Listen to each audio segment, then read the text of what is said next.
আপনি পারবেন রক্ষা করতে।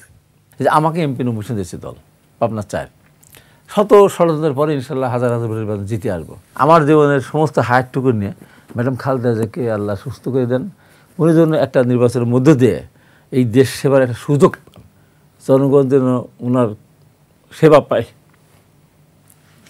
আমি আমার নিজেকে স্যাক্রিফাইস করতে তাহলে আমি তো 2009 সালে চলে গিয়েছিলাম, মানে আল্লাহ পাক বাঁচিয়ে রেখেছিলেন ভালো ট্রিটমেন্টের মধ্যে দিয়ে। সারা দেশের মানুষ আমাকে আবার একটা সেবা জাহাঙ্গীর আমার মুরাদি, সে বলছে হাই ভাই আপনি যদি ম্যাডাম জিয়ার জন্য যদি আপনার জীবনটা উৎসাহ করতে পারেন হাইটের জন্য, আমিও আপনার জন্য দিয়ে দিলাম। এই যে তার প্রতি মানুষের যে আবেগ ভরসা, পৃথিবীর সৃষ্টি হওয়ার পরে কেউ দেখে নাই। জীবনের সব আয়োজন এখানে একসাথে। করোনাকালীন সময় 73 বছর বয়সে কত মানুষ মারা গেছে পৃথিবীতে। আমরা কোটি কোটি মানুষ দোয়া করেছেন আল্লাহর কাছে, একটা দোয়া, আল্লাহ যদি ম্যাডাম খালেদা সুস্থ না করে দেন আমরা কোটি কোটি মানুষ কিন্তু ইমানহারা হয়ে যাব। আপনার কাছে আর কোনো দিন কিছু চাইবো না, হে আল্লাহ আমাকে সুস্থ করেন, এটা দেন সেটা দেন। আল্লাহ পাক আমাদের কথা শুনেছেন।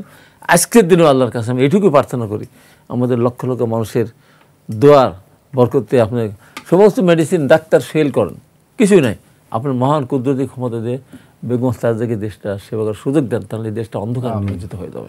আর সব কথা শেষ কথা, হে মহান আল্লাহ আপনাদের সর্বশক্তিমান, আবার পৃথিবীর সৃষ্টি করেছেন, সমুদ্র পাহাড় পর্বত সৃষ্টি করেছেন, আপনি জল উত্তার দিয়ে মানুষকে ধ্বংস করেন, আগ্নেয় লাভা আপনি নিভিয়ে দেন, আপনি পারবেন রক্ষা করতে। এটাই আমার আবেদন, এটাই আমার মনোজাত, এটা আমার চাওয়া।